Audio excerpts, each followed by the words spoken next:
नमस्कार मित्रांनो, माझं नाव प्रशांत निकम आणि आपल्या चॅनलमध्ये तुमचं सर्वांचं स्वागत आहे. असं चॅनलला सपोर्ट करत राहा मित्रांनो.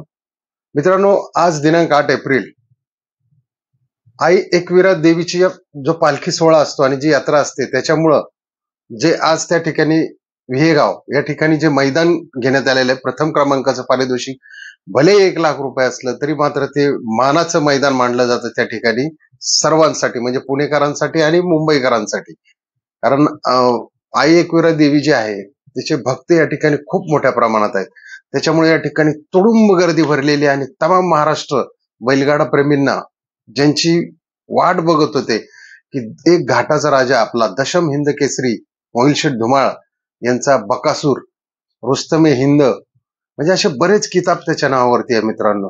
आणि त्याचबरोबर बिंजोडचा बादशाह भारत केसरी आपले राहुलभाई आडवलेकर यांचा मथुर 1001. मित्रांनो, ही जोडी या मैदानात आज पळालेली आहे आणि त्यांची रॉयल एंट्री या ठिकाणी कशी झालेली आहे ते आपण पाहूया.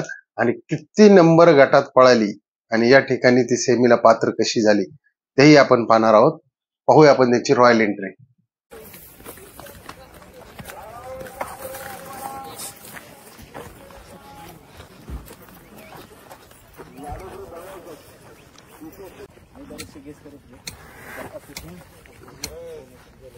मित्रांनो, ही तर होती त्यांची रॉयल एंट्री आणि ते गट नंबर 27 मध्ये पळालेले आहेत मित्रांनो. त्याचे काय आपल्याकडं क्लिप्स आहेत ते आपण पाहू. आणि या ठिकाणी सेमीसाठी जबरदस्त पात्र झालेली जोडी, या ठिकाणी या गाडीचे जे ड्रायव्हर होते आपले किल्ले मच्छिंद्रगडचे बबलू चाचा. बबलू चाचा म्हणजे आता सध्या बाकासूर म्हटलं की बबलू चाचाच असतात आणि बबलू चाचांवरती एवढा विश्वास आहे राहुल भाईंचा सुद्धा आणि आपल्या मोहिल शेठचा सुद्धा. त्यामुळं बबलू चाचा असल्यानंतर त्या ठिकाणी काहीच फिकर नसते. तर बघूया आपण या ठिकाणी काही पिक्चर्स आहेत आपण ते पाहूया. हे बघा मित्रांनो, या ठिकाणी बकासूर झेंडा पंचाकडे बघताना 27 गट नंबर आहे हा. त्याचवेळी राहुलभाई सुद्धा 1 नंबर तासातून निकाल रेषेकडे येत होते. हे पहा मित्रांनो, बबलू चाचानी आपली जोड या ठिकाणी गट पास केलेलं त्यांचं अभिनंदन आणि सेमीसाठी त्यांना खूप खूप शुभेच्छा.